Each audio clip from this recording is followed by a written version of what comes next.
തൃക്കുന്നപ്പുഴയിലെ കടൽക്ഷോഭത്തെ തുടർന്ന് രമേശ് ചെന്നിത്തലയെ തടഞ്ഞുവെച്ചു നാട്ടുകാർ. രമേശ് ചെന്നിത്തല സ്ഥലം സന്ദർശിക്കാൻ എത്തിയപ്പോഴാണ് നാട്ടുകാർ ചേർന്ന് തടഞ്ഞുവെച്ചത്. പ്രദേശത്ത് കടൽഭിത്തി നിർമ്മിക്കാത്തതിൽ ആണ് പ്രതിഷേധം. ജില്ലയുടെ തീരപ്രദേശത്തുണ്ടായ ശക്തമായ കടലാക്രമണത്തെ തുടർന്ന് മിക്ക പ്രദേശങ്ങളിലും ഭാഗികമായി കടൽ കരയിലേക്ക് കയറി. എന്നാൽ ഹരിപ്പാട് മണ്ഡലത്തിന്റെ തീരപ്രദേശത്ത് ശക്തമായ കടലാക്രമണമാണ് ഉണ്ടായത്. രാവിലെ കടൽ ഉൾവലിഞ്ഞു മത്സ്യത്തൊഴിലാളികൾക്ക് ആശങ്ക സൃഷ്ടിച്ചുവെങ്കിലും ഉച്ചയ്ക്ക് ശേഷം ശക്തമായ രീതിയിൽ കടൽ കരയിലേക്ക് കയറുകയായിരുന്നു. ഇതേ തുടർന്ന് തീരദേശ മേഖലയിലുള്ള ഗതാഗതം പോലും തടസ്സപ്പെട്ടു. തീരദേശ മേഖലയിൽ കടൽഭിത്തിയില്ലാത്തതും പുലിമുട്ടുകളില്ലാത്തതുമാണ് കടൽ കരയിലേക്ക് കയറാൻ കാരണമായതെന്നാണ് നാട്ടുകാർ പറയുന്നത്. ഇതേ തുടർന്ന് ശക്തമായ പ്രതിഷേധമാണ് തീരദേശ മേഖലയിൽ ഉണ്ടായിരുന്നത്. ഇതിനിടയിലേക്കാണ് ഹരിപ്പാട് MLA കൂടിയായ രമേശ് ചെന്നിത്തല എത്തിയത്.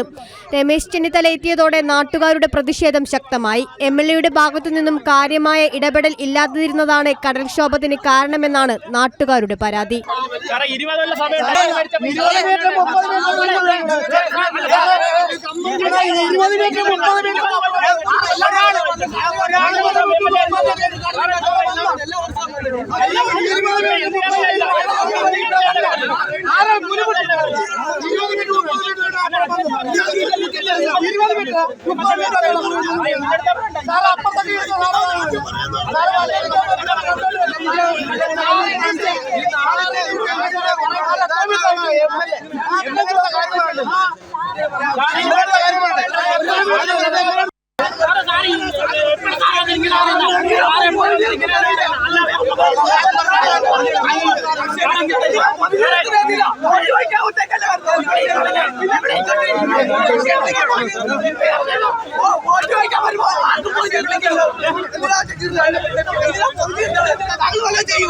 ഒടുവിൽ കോൺഗ്രസ് പ്രവർത്തകരും നേതാക്കളും ഇടപെട്ട് രമേശ് ചെന്നിത്തലയെ മോചിപ്പിച്ചു. എങ്കിലും നാട്ടുകാരുടെ പ്രതിഷേധം അവസാനിച്ചില്ല. രമേശ് ചെന്നിത്തലയ്ക്കെതിരെ പ്രതിഷേധം സൃഷ്ടിച്ച നാട്ടുകാർക്ക് നേരെ കോൺഗ്രസ് പ്രവർത്തകർ എത്തിയതോടെ സംഭവം കയ്യാൻകളിയുടെ വക്കിൽ എത്തി. ഒടുവിൽ നാട്ടുകാർ തീരദേശ റോഡ് ഉപരോധിച്ചുകൊണ്ട് പ്രതിഷേധം തുടർന്നു.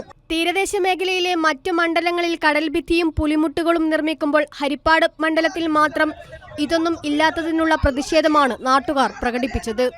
കൈരളി ന്യൂസ്, ആലപ്പുഴ.